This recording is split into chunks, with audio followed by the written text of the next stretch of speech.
that His Holiness Tai Situpa is here. When I was in India and we met and discovered that what we were initiating, you had initiated a long, long time ago, that the Peace Pledge is an active peace pilgrimage. And to my surprise, somehow you rescheduled your program and you came. So it's beyond words, my gratitude on behalf also of my co-initiators, Jonathan Grenner, Pirshab Khan and Murshid Karimbax, that you come all the way from India to here to guide us with your blessing. And because we need so much blessing for what we stand for in this world of today, I would be honored if you could say some words of wisdom and blessing on behalf of this gathering. Dear sisters, brothers, honorable sirs and madams, it is of great honor I am here in Assisi receiving and also participating in the blessing of the Saint Francis for the second time. As our sister had mentioned, 1989, part of the pilgrimage for active peace. I came from Camaldoli to Assisi on the way to Vatican, and it is always in the hearts and minds of every single living creatures, including human beings. They all like to be happy. Nobody likes to suffer. Although so many religions, so many ideologies, so many magnificent civilizations with unique development of culture and heritage. Goal is same, very simple. Nobody likes to suffer. Everybody likes to be happy. For me, that is the definition of peace. That is the hope. That is the potential.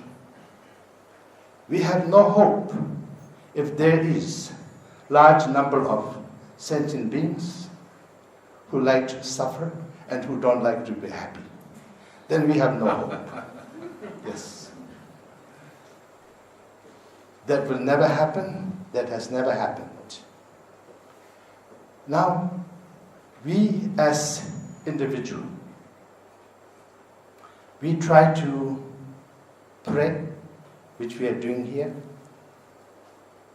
We try to invoke the higher power, blessing, or you can say deeper power of blessing, because we found out that we are not 100% capable of achieving our common goal as the way through which we manifest up to this point. It doesn't mean we don't have the potential. We have. I have seen during my first part of this journey, thirst for peace, earth stewardship, compassion and loving kindness, and forgiveness and reconciliation. In Greenland, what I have seen there with my own eyes, it is the potential and the tragedy are inseparable. It is the thirst for peace, as the Holy Father have emphasized. And as His Holiness Dalai Lama tells us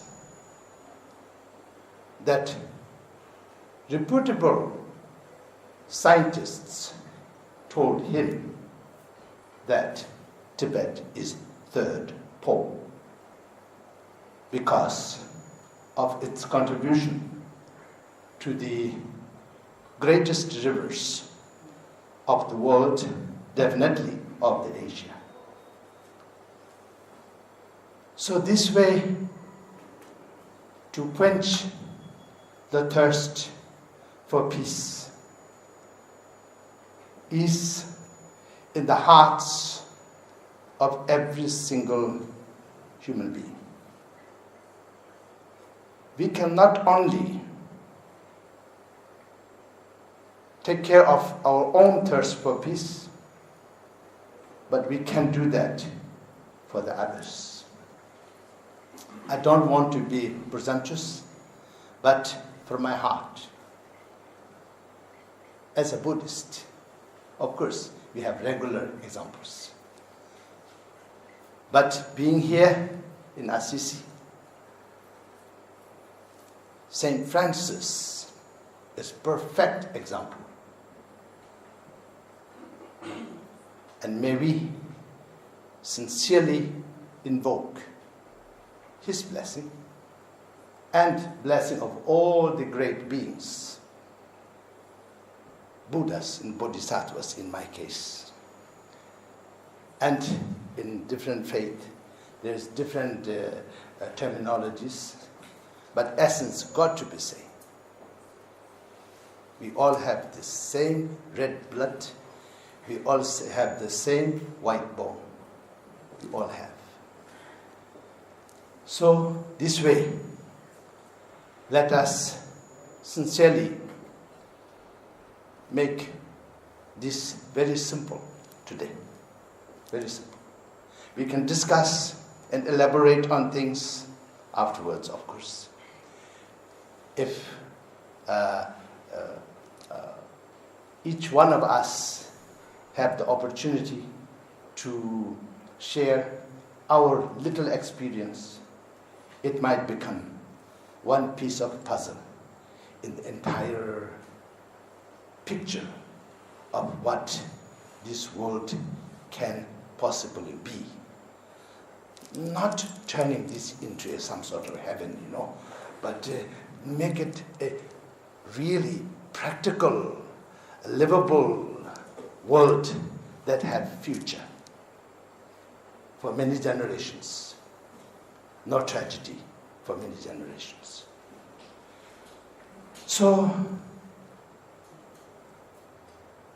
love,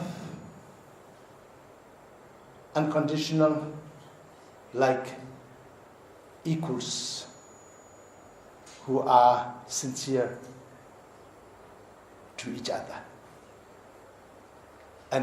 And kindness, unconditional, like father and mother to their sons and daughters. And compassion, unconditional, like from an enlightened one to unenlightened and ignorant and who are suffering. So all of this combined together, then this becomes practical.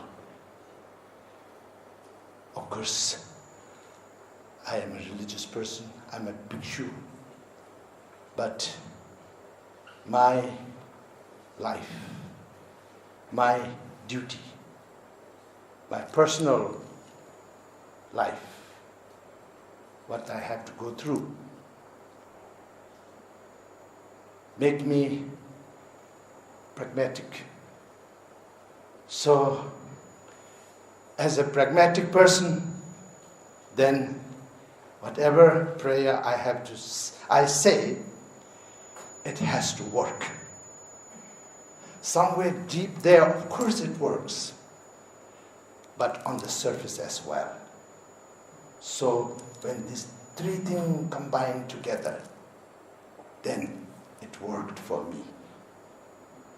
I'm sure it will work for the 7 billion human beings and all the living creatures on this earth. Not only that, earth, water, fire, air, and space, all the element which we call environment.